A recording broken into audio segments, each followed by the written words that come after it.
Hello everyone, good evening. তো দেখো এখন একটু জাস্ট বেরোবো, তার জন্য জামা পরে একবার রেডি হয়ে গেলাম।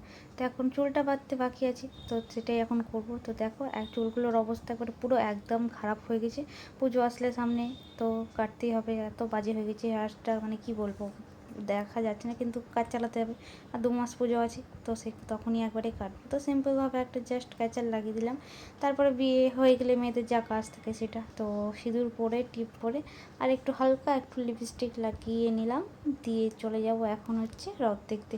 তো এই তো পাড়ার মোড়েই, মানে একবারে রথটা যাই ওখানেই যাব, আর মেলা ফেলা কোথাও যাব না। তো সবাই বাড়ির সবাই যাবে, তো মা তারপরে দিদিভাইরা সব এগিয়ে গেছে, আমি একবার লাস্টে বেরোলাম যেহেতু, তো আমি এখন দরজা টরজা একবারে লাগিয়ে বেরো। তো যাওয়ার পথে আমাদের এই গৌরাজ মন্দির, সেখানে আমি প্রণাম করেই যাই কোথাও বেরোলে, সব সময় যখনই যাই। তো এই দেখো পাড়ার মোড়ে চলে এসেছি বলতে বলতে, একদম কাছে। তো সেখানেই এসে দেখো মানে লোক এখনও আসেনি, অতটা ভিড় একবারে হয়নি, কিন্তু এটা উল্টো রথ ছিল তার জন্য লোকটা একটু কম আছে। সোজা রাতে অনেক লোক ছিল। তো এখন দেখো এই দেখো ঠাকুর চলে আসছে।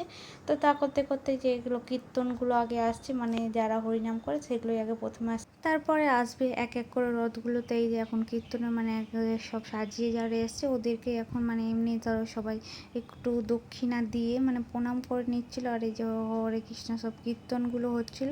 তো এই দেখো মা ওই দিকেও গেল, তো সবুজ শাড়ি পরে মানে হচ্ছে আমার শাশুড়ি মা, তো উনিও গেল প্রণাম কুলাম করতে। তো চলো তোমরা একটু শুনে নাও হরিনাম সংকীর্তনটা।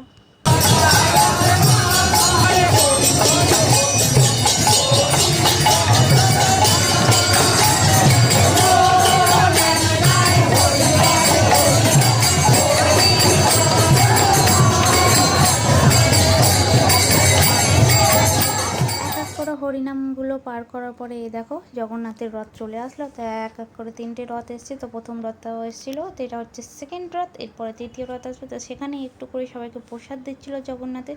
তো সেটাই একটু মুখে দাঁড়িয়ে এখানে খাচ্ছিলাম। তো আর দাঁড়িয়েছিলাম বাড়ি যাওয়ার জন্য। তো রাস্তায় দেখো এত ভিড়, বাড়িও যেতে পারছি না, তার জন্য সেখানে দাঁড়িয়েছিলাম। আর রথটাও এখনও যায়নি। তো যাই হোক, ভিডিওটি ভালো লাগলো অবশ্যই like comment share and subscribe করে দিও।